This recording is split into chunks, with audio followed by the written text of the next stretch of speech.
ও একজন ছাত্র এবং ভালো স্টুডেন্ট। ওর যখন অ্যাক্সিডেন্ট হয়ে ঘটনাটা ঘটে, আমাদের মানবিক নেতা, প্রিয় নেতা, সবসময় যার মন কাঁদে এই দেশের জন্য, সবসময় যার মনটা পড়ে থাকে এই দেশের জন্য, যার ধ্যানে জ্ঞানে বাংলাদেশ, যে ছিল স্বাধীনতার ঘোষকের সন্তান, যে স্বাধীনতার ঘোষকের সন্তান, সেই সন্তান এবং সাবেক প্রধানমন্ত্রী বেগম খালেদা জিয়ার সন্তান জনাব তারেক রহমান মানবিক নেতা। এই মানবিক কাজগুলো আমরা বিএনপি পরিবারের মাধ্যমে করে আসছে। আমরা বিএনপি পরিবার তৈরি করেছে এই সমস্ত ছাত্র এবং জুলাই যোদ্ধা যারা আছে এবং শেখ হাসিনা, স্বৈরাচার শেখ হাসিনার সময় যারা পঙ্গুত্ব বরণ করেছে, এদের পাশে দাঁড়ানোর জন্যই আমাদের এই সংগঠনকে জনাব তারেক রহমান তৈরি করেছেন। এবং এই সংগঠনের কাজ আপনারা দেখেছেন, আমরা বাংলাদেশের এই পর্যন্ত ৪৪টিরও বেশি জেলায় গিয়েছি,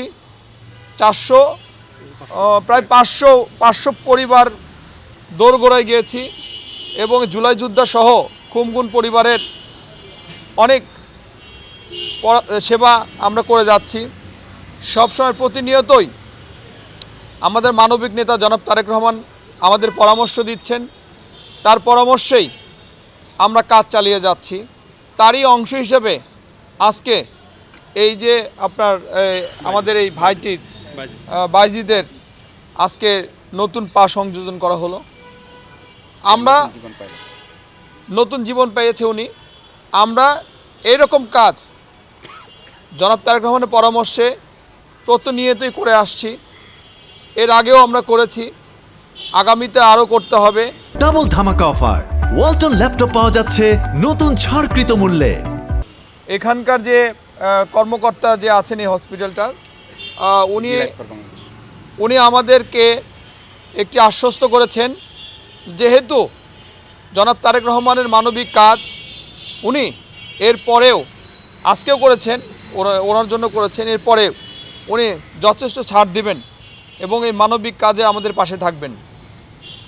আরেকটি কথা না বললেই না, জনাব তারেক রহমান ফিরে আসছেন,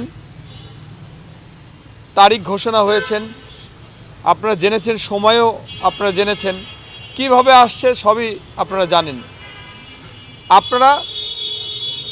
আপনাদের মাধ্যমে আমরা বিএনপি পরিবারের সবাই আমরা আপনাদেরকে আহ্বান জানাচ্ছি, আপনারা জনাব তারেক রহমানকে যেদিন স্বাগত জানানো হবে ওই দিন উপস্থিত থাকবেন এবং আপনাদের মাধ্যমে দেশবাসী তথা বিশ্ববাসীর কাছে জনাব তারেক রহমানের ভালো দিকগুলো তুলে ধরবেন এবং উনি যে একজন মানবিক নেতা, আগামীর ভবিষ্যৎ, এই কথাগুলো প্রচার করবেন, যাতে আমাদের প্রিয় নেতা আগামীর ভবিষ্যৎ জনাব তারেক রহমান একটি সুযোগ পায় বাংলাদেশ পরিচালনা করার জন্য।